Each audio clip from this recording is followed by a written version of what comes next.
ನಮಗೂ ಸಂಬಂಧ ಅನ್ನೋದು ಇರೋದಿಲ್ಲ. ಒಂದ್ಸಲ ಪರಿಚಯ ಆದ್ಮೇಲೆ ನಾವು ಅವರು ಸಂಬಂಧಿಗಳೇ ಅಲ್ವಾ? ಪ್ರೀತಿ ಅಕ್ರೆ ಕಾಳಜಿ ತೋರ್ಸೋದಕ್ಕೆ ನಮ್ಮ ಹೊಟ್ಟೆಲೆ ಹುಟ್ಟಿರ್ಬೇಕು ಅಂತ ಏನಿಲ್ಲ. ಹಾಗೆಲ್ಲ ಇದ್ದಿದ್ರೆ ಯಶೋದೆ ಕೃಷ್ಣನ ಅಷ್ಟೊಂದು ಹಚ್ಕೋತಾನೆ ಇರ್ತಿರ್ಲಿಲ್ಲ.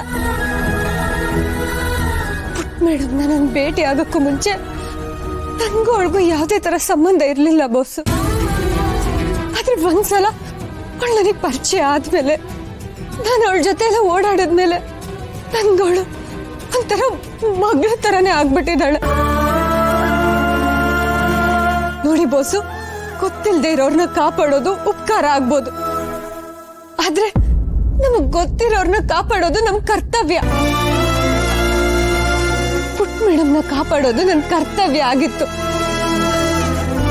ನಾನು ಕಾಪಾಡಿದ್ದೀನಿ, ನನ್ನ ಕರ್ತವ್ಯನ ನಾನು ನಿಭಾಯಿಸಿದ್ದೀನಿ ಅಷ್ಟೇ.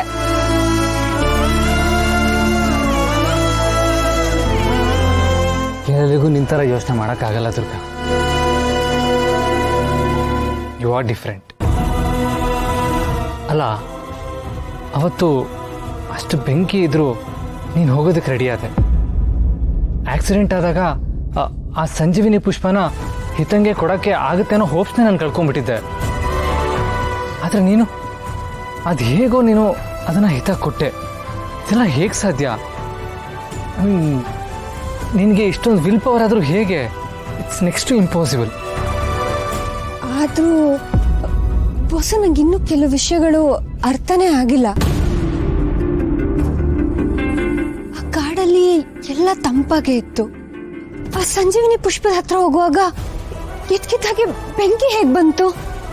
ಆಮೇಲೆ ಇದ್ಕಿದ್ದಾಗೆ ಮಳೆ ಹೇಗ್ ಬಂತು? ನಾವು ಕಾಡಿಂದ ವಾಪಸ್ ಬರುವಾಗ ದಾರಿನೇ ಇಲ್ಲ ಅಂತ ಅನ್ಕೊಂಡಿದ್ವಿ. ಆದ್ರೆ ಇದ್ಕಿದ್ದ ಹಾಗೆ ಬೇರೆ ದಾರಿ ಕಾಣಿಸ್ತು. ಅದೇಗೆ? ಪುಟ್ ಮೇಡಮ್ ಎಚ್ಚರ ಆಗೋದಕ್ಕೆ ಏನೇನೆಲ್ಲ ಹರಸಾಹಸ ಮಾಡ್ಬೇಕಾಯ್ತು. ಹೌದು ದುರ್ಗಾ, ಅದರಿಂದನೇ ಹಿತ ಹುಷಾರಾಗಿದ್ದು. ಆದರೆ ನೀನು ಪ್ರಜ್ಞೆ ತಪ್ಪಿದ್ದಾಗ ನನಗೆ ಭಯನೇ ಆಗೋಯ್ತು. ಭಯನಾ? ಯಾಕೆ? ಐ ಮೀನ್, ಅದು ಹಿತಾಗೆ. ಹೌದಾ? ನಾನು ಚೆನ್ನಾಗಿರ್ಬೇಕಾ?